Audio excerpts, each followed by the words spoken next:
Welcome to Sai simple சமையல். இன்றைக்கி நாம் ஃப்ரெஞ்ச் டோஸ்ட் எப்படி பண்ணுறதுன்னு பார்க்க போகிறோம். அதுக்கு இன்றைக்கி நான் 3 முட்டை எடுத்துன்னு இருக்கேன். அதுக்கு முதல்ல நாம் முட்டைகளை உடைச்சி எடுத்துக்கலாம். இப்போது இந்த முட்டையில் நம்ம 1/4 கப்பு பால் சேர்த்துக்கலாம். கூடவே ஒரு சிட்டிகை உப்பு, 1 டேபிள் ஸ்பூன் சர்க்கரை, 1 சிட்டிகை ஜாதிக்காய் தூள். இது நம்ம கடையில் ஜாதிக்காய் வாங்கி மிக்சியில் போட்டு தூள் பண்ணியே வச்சுக்கலாம்.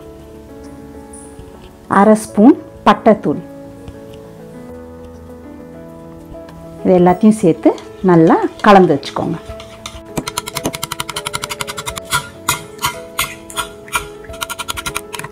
இந்த மாதிரி நல்லா சர்க்கரைலாம் கரைஞ்சி எல்லா பொருளும் நல்லா மிக்ஸ் ஆகிற மாதிரி கலந்துக்கோங்க. ஒரு 2-3 நிமிஷம் நல்லா கலந்துக்கோங்க. இப்போ ஸ்டவ்வில் ஒரு பேன் வச்சுக்கோங்க. பேன் சூடாகட்டும். பேன் சூடானதும் கொஞ்சம் பட்டர் சேர்த்துக்கோங்க.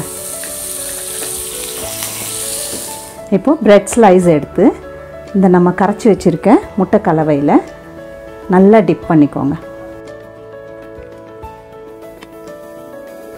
இந்த டிப் பண்ண ஸ்லைசஸை பேனில் சேர்த்து நல்லா டோஸ்ட் பண்ணி எடுத்துடலாம்.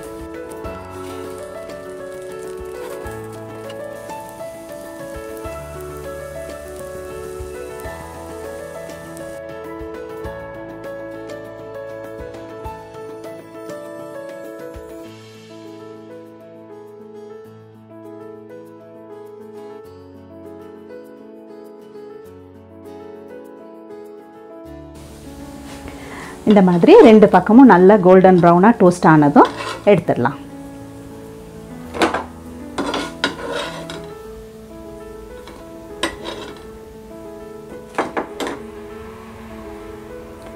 சுவையான ஃப்ரெஞ்ச் டோஸ்ட் சாப்பிட தயார். இது நம்ம குழந்தைங்களுக்கு பிரேக்ஃபாஸ்ட் இல்லை ஈவினிங் ஸ்நாக்கு கொடுத்தா ரொம்பவே விரும்பி சாப்பிடுவாங்க. ட்ரை பண்ணி பாருங்கள். இந்த வீடியோ பிடிச்சிருந்தா சப்ஸ்கிரைப் பண்ணுங்கள். சிம்பிளாக சமைங்க, சுவையாக சாப்பிடுங்க.